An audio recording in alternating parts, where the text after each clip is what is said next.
उर्फ बॅटरीच्या हत्येचे गूढ उलगडले. प्रवीण काळे वरिष्ठ पोलीस निरीक्षक प्रवीण काळे यांनी 3 मेला सायंकाळी 6 वाजता दिलेल्या माहितीनुसार 2 मेला रात्री 7 वाजताच्या दरम्यान वानाडोंगरी परिसरात कुणाल उर्फ बॅटरी कनरेचा खून झाल्याची माहिती पोलिसांना मिळाली होती. मिळालेल्या माहितीच्या आधारे पोलिसांनी या प्रकरणी तांत्रिक माध्यमाच्या सहाय्याने तपास करत आरोपींना अटक केली आहे.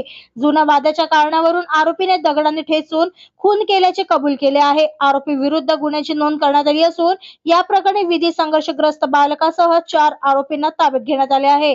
पुढील तपास पोलीस करीत आहे. याबद्दलची अधिक माहिती वरिष्ठ पोलीस निरीक्षक प्रवीण काळे यांनी दिली आहे. पोलीस स्टेशन हद्दीत राहणारा कुणाल कनेरे याचा आपला वानाडोंगरी परिसरात एक वृंदावन लेआउट आहे. त्या रिमोट एरियामध्ये याला दगडाने मारून मृत्यू झाल्याची आम्हाला माहिती मिळाली होती. त्यावरून आम्ही घटनास्थळी जाऊन घटनास्थळ कारवाई करून त्याच्या कुणाल कनेरेचा भाऊ रितेश कनेरे याच्या रिपोर्टवरून आम्ही पोलीस स्टेशनला भादवी कलम 302 आणि इतर कलमांवर गुन्हा नोंद केला होता. त्यानंतर आम्ही आरोपींचा शोध घेऊन रात्री दरम्यान लगेच 2 आरोपींना ताब्यात घेतलं होतं आणि सकाळी आम्ही 2 आरोपींना ताब्यात घेतलं आणि पुढील कारवाई सुरू आहे.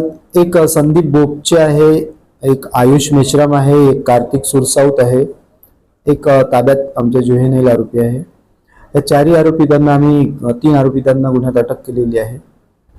कारण म्हणजे हे सोबतच 5 आरोपी आणि एक मृतक हे सोबतच त्या ठिकाणी गेलेले होते घटनास्थळी. तिथे सोबत हे दारू प्यायले आणि त्यानंतर तात्कालिक यांचं बाचाबाची झाली यातील एका आरोपी सोबत आणि त्यातून त्या आरोपीने दगडाने मारून इतर आरोपी त्यांनी मग त्याला मारून तो त्यातच मृत्युमुखी पडला.